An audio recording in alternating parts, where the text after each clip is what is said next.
अस्सलाम वालेकुम नाजरीन, आप देख रहे हैं प्रोग्राम अंदर की बात मुज़म्मिल सोहवैदी के साथ। मैं हूं आपकी मेजबान इकरार रियाज। हमारे साथ मौजूद है मुज़म्मिल सोहवैदी। अस्सलाम वालेकुम sir, welcome to the show. क्या हाल है आपका? वालेकुम सलाम। बिल्कुल ठीक। आप सुनाएं, क्या हाल चाल है? मैं ठीक हूं, अल्लाह पाक का शुक्र है। सर, सबसे पहले आज का अहम टॉपिक कि तहरीक इंसाफ की जानिब से दरख्वास्त दे दी गई है। बैरिस्टर गौहर ने ये दरख्वास्त दी है और जो कहा जाता था हुकूमत की जानिब से कि बंदों के नाम तो सामने लेके आओ और कितने लोग जो हैं डेड हैं, फिर कितने लोग इंजर्ड है, ये सब कुछ इस मुतालिक आप क्या कहेंगे? अब तो दरख्वास्त दे दी है ना? देखें, ये कंप्लेंट उन्होंने फाइल की है मजिस्ट्रेट की अदालत में। और सीआरपीसी के सेक्शन 200 के तहत उन्होंने ये कंप्लेंट फाइल की है, जिसमें सेक्शन 302, 324, 337, 365 इन सब के खिलाफ उन्होंने इस्तगासा चलाने की बुनियादी तौर पर दरखास्त दी है, कंप्लेंट फाइल की है। और किसके खिलाफ की है? शहबाज शरीफ, मोहसिन नकवी, अता तारड़, ख्वाजा आसिफ, अली नासिर रिजवी, अली रजा, कैप्टन रिटायर्ड जीशान हैदर और कोई unknown culprits, collaborators, conspirators, abettors accused of the heinous crime misdeeds। अब टेक्निकली उसमें 4 पॉलिटिशियंस उन्होंने डाले हैं, जिसमें शहबाज शरीफ है, इंटीरियर मिनिस्टर है मोहसिन रजा नकवी, अता तारड़ इंफॉर्मेशन मिनिस्टर, और ख्वाजा आसिफ जो है वो डिफेंस मिनिस्टर, बाकी आईजी और वो। अब तहरीक इंसाफ की इस जी। दरखास्त को हम इसके 2 तरह अहाता कर सकते हैं। एक अहाता ये कर सकते हैं कि अगर हम इसको सियासी तौर पर देखें, तो मैं तो इसको मुफाहमत पर मबनी दरखास्त कहता हूँ, क्योंकि इसमें आसिम मुनीर का नाम तो नहीं है, इसमें फौज के डीजी रेंजर्स का नाम तो नहीं है। आप तो, मेरा मतलब, पूरी दुनिया में ये कह रहे हैं कि फौज ने गोली चलाई। आप कह रहे हैं पूरी दुनिया में आसिम मुनीर ने गोली चलाई। आप कह रहे हैं कि, मेरा मतलब है कि फौजी स्नाइपर्स थे, गोली क्यों चलाई? तो फिर आपने दरखास्त में फौज का नाम तो नहीं लिखा ना। इसका मतलब है कहीं ना कहीं तो आपको ये समझ है कि फौज का नाम नहीं लिखना। फौज का नाम लिखेंगे तो ज्यादा कुट पड़ेगी ना। डरते हैं ना, रब नेड़े के कसून। लिख तो नहीं सके, दरखास्त दी है आज, उसमें नाम तो शहबाज शरीफ का लिखा है, मोहसिन नकवी का लिखा है, अता तारड़ का लिखा है, ख्वाजा आसिफ का लिखा है, लेकिन आसिम मुनीर का या डीजी रेंजर्स का नाम तो नहीं लिखा कि जो जिन्होंने गोली चलाने का को हुक्म दिया है या कुछ किया है। आपका सियासी बयानिया तो यही है ना कि आसिम मुनीर ने चलाई है, और आपका कानूनी बयानिया ये है कि आप फौज का खिलाफ कोई दरखास्त देने के लिए तैयार नहीं है। ये वजीराबाद में भी हुआ था। इमरान खान ने अपने हाथों से दस्तखत के देके जनरल फैसल नसीर के खिलाफ दरखास्त नहीं दी थी, प्रेस कॉन्फ्रेंसें की थी, दरखास्त नहीं दी थी जाके अदालत में उनके खिलाफ। जब परवेज लाई ने कहा था कि आप अपनी मर्जी का एसएचओ लगवा के एफआईआर दर्ज करा लें, तो फिर ना आप एसएचओ लगवाया, ना आपने दरखास्त दायर की थी, ना आपने तब इस्तगासा दायर किया। तो पहली बात तो ये है कि ये आपने शहबाज शरीफ मुझसे जो है 4 वजीर और 4 पुलिस अफसरों के खिलाफ दायर किया है। अब कानून के मुताबिक मजिस्ट्रेट इस दरखास्त पर तहकीकात का हुक्म भी दे सकता है, और अगर 7 सबूत लगे हों तो फिर डायरेक्ट इनको नोटिस भी कर सकता है कि आपका इस्तगासे की कार्रवाई आपके खिलाफ शुरू की जाती है। मेरे ख्याल में तहकीकात की जाएंगी।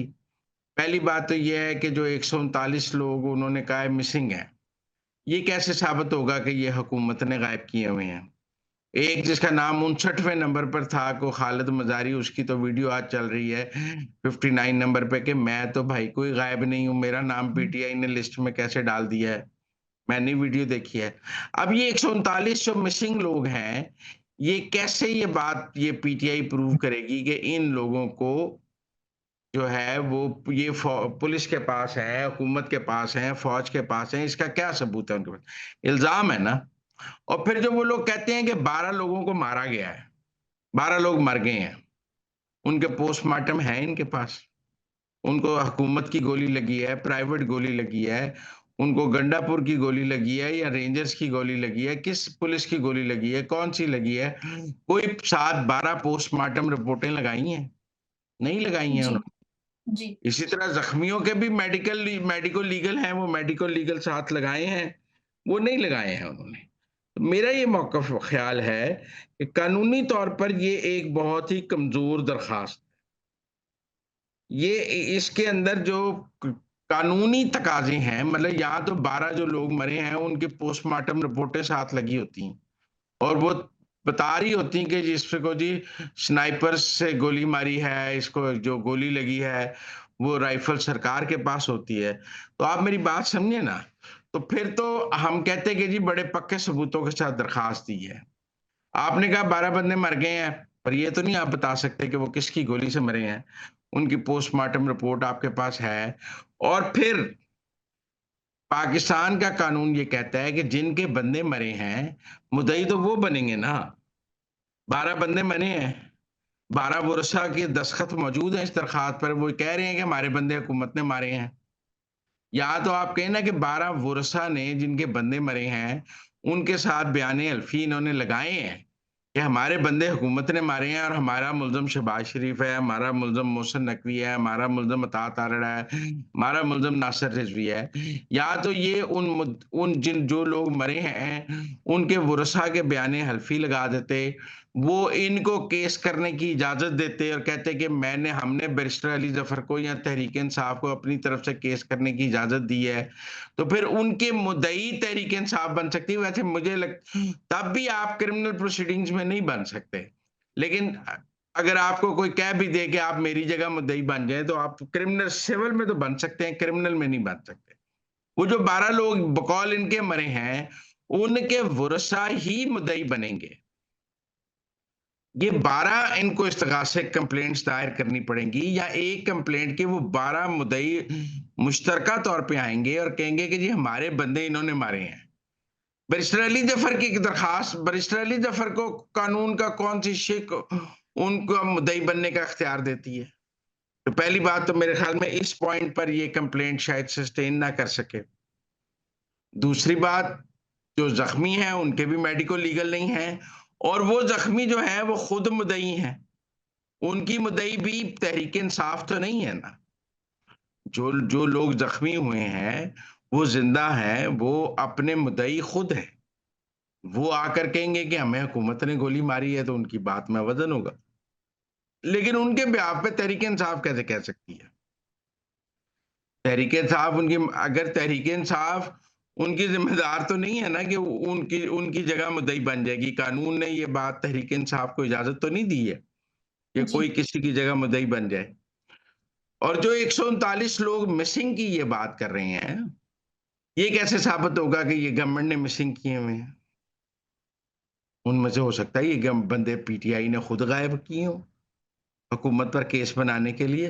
कितने मफरूर और इश्तिहारी इस वक़्त केपी में रह रहे हैं। असलम इकबाल से लेके अमाद अज़हर से लेके मुराद सईद से लेके अद्धी पीटीआई ते मफरूर ते इश्तिहारी है, मिसिंग पर्सन है इस वेले। मिसिंग जो मफरूर इश्तिहारी है मिसिंग पर्सन है ना, कानून को तो नहीं मिल रहा ना। तो ये लोग भी कानून को नहीं मिल रहे, ये अपने अमाद अज़हर भी अपने घरों में नहीं। अब सवाल है चाहूँगी कि देखिए एक तरफ आज तो उन्होंने दरख्वास्त भी दायर कर दी है, एक तरफ इन्होंने मुज़ाकरात के लिए कमेटी बना दी, फिर उसके बाद फिर माइनस इमरान खान की बातें होने लगी, तो आज साहिबज़ादा हामिद रज़ा ने कहा है कि माइनस इमरान खान नहीं होंगे, गाइडलाइन जो है वो बानी पीटीआई ही देंगी।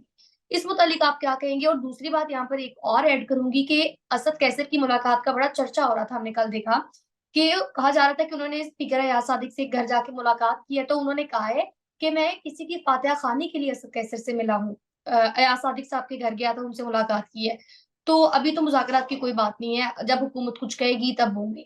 इस मुतालिक क्या कहेंगे? देखिए अभी आज तो हम दरख़्वास्त पे बात कर रहे हैं। आज की खबर तो दरख़्वास्त जी, जी। जो पीटीआई ने बैरिस्टर अली ज़फ़र ने दायर की है। तो हम इस दरख़्वास्त के कानूनी तकाज़ों पर और सियासी तकाज़ों पर बात कर रहे हैं कि कानूनी तौर पर क्या कोर्ट ऑफ लॉ में ये दरख़्वास्त सस्टेन कर सकती है? मेरे ख़्याल में नहीं कर सकती। जो मुद्दई हैं वो बैरिस्टर अली ज़फ़र खुद को प्राइमा फेसाई इलीगल मुद्दई इसका कैसे साबित करेंगे? पोस्टमार्टम रिपोर्ट्स के बगैर, मेडिको लीगल के बगैर और जेन्युइन वरसा की मुद्दईयत के बगैर। तो लिहाज़ा मेरे ख़्याल में ना ज़ख्मियों के वो मुद्दई हैं, ना मरने वालों के मुद्दई हैं। उनके मुद्दई इनको लाने पड़ेंगे, वो अदालत में आकर कहेंगे कि हम मुद्दई हैं, तो फिर ये इस्तिग़ासा चल सकता है मेरे ख़्याल में। और दूसरा ये है कि जो मिसिंग हैं, मेरा ये मौक़िफ़ है कि सरकार का तो खुद ये मौक़िफ़ है कि सारे मिसिंग लोग इस वक़्त केपी में हैं और तहरीक इंसाफ के जितने मफरूर इश्तिहारी हैं वो केपी में बैठे हुए हैं, वो वहां से सियासत भी कर रहे हैं और मफरूर इश्तिहारी भी हैं। तो इसलिए ये 139 लोगों में से कुछ लोग मेरे ख्याल में मंजर-ए-आम पे आ जाएंगे। गवर्नमेंट कोशिश करेगी कि अब ये लोग मंजर-ए-आम पे आ जाएं और आकर तहरीक इंसाफ के इसी इस्तिगासे में कहें आके हम तो मिसिंग नहीं है, हम तो मिसिंग नहीं है, ताकि इसको फैक्चुअली गलत साबित किया जा सके। मुझे ये लगता है कि कोर्ट ऑफ लॉ में ये इस्तिगासा खड़ा नहीं हो सकेगा और सियासी तौर पर भी तहरीक इंसाफ ने इसमें फौजी अफसरान के नाम नहीं लिखे, आसिम मुनीर साहब का नाम नहीं लिखा। इसका मतलब है कि तहरीक इंसाफ को फौज से ये जरूर है, अमेरिका में कह रहे हैं कि फौज ने गोली चलाई है।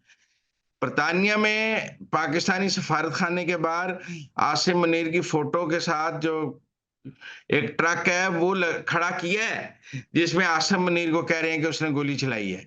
लेकिन यहाँ पे दरखास्त देते वक्त पाकिस्तान में हिम्मत नहीं है कि आसिम मुनीर का नाम लिखते हैं। आप मेरी बात समझे। जी।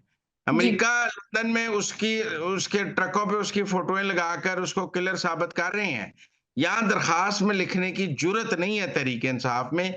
ये बात देखने की और समझने की है। या तो आज फिर अली जफर साहब पहला नाम आसिम मुनीर का लिख देते ना इसमें, और डीजी हुँ। रेंजर्स का तो हम कहते हैं उनके मौकफ में बड़ी जान है जी, बड़ा कमाल किया उन्होंने, नाम लिख दिया।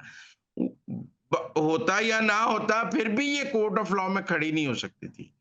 फिर भी ये एक जो है इलीगल दरखास्त थी, जिसको पहली पेशी पे मजिस्ट्रेट को उठाकर रद्दी की टोकरी में फेंक देना चाहिए। छुपा के रखते थे। नोटिस बनता है ना कुछ बनता है, वो कहेगा भाई आप मामे लगते हैं, आप कौन है, जो मुद्दई है वो आई।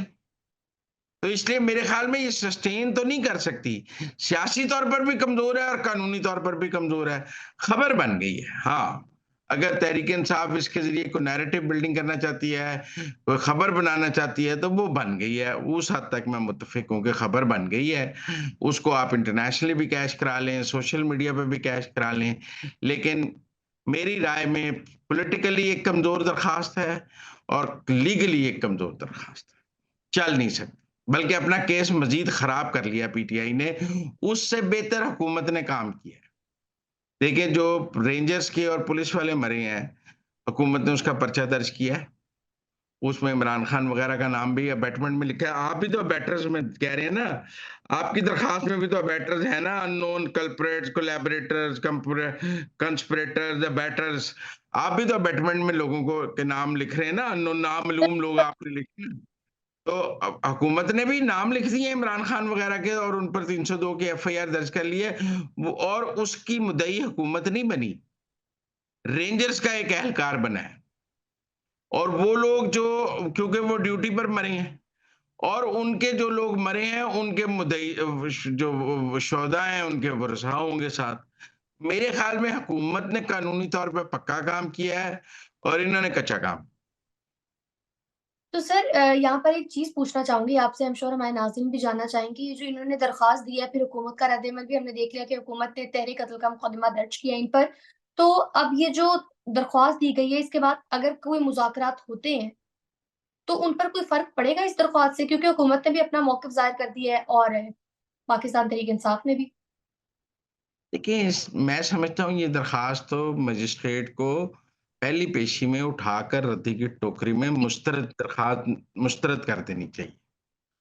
और दूसरी, मैं कभी भी इस बात पे मैं समझता ही नहीं हूँ कि हुकूमत और पीटीआई के दरमियान कोई मुज़ाकरात हो सकते हैं। मैं समझता हूँ कोई स्टेज ही नहीं है कि दोनों के दरमियान किसी भी किस्म का कोई मुज़ाकरात हो सकें। और क्या मुज़ाकरात होंगे? वो कहते हैं 9 मई और 26 नवंबर पर जुडिशियल कमीशन बनाएँ, मंसूर अली शाह और मुनीब अख्तर उसमें हों। हुकूमत ये बात मान सकती है। सबको पता है मंसूर अली शाह और मुनीब अख्तर पीटीआई के जज हैं। ये तो ऐसे ही है जैसे जुडिशियल कमीशन आप इमरान खान पर मुश्तमिल बना दें।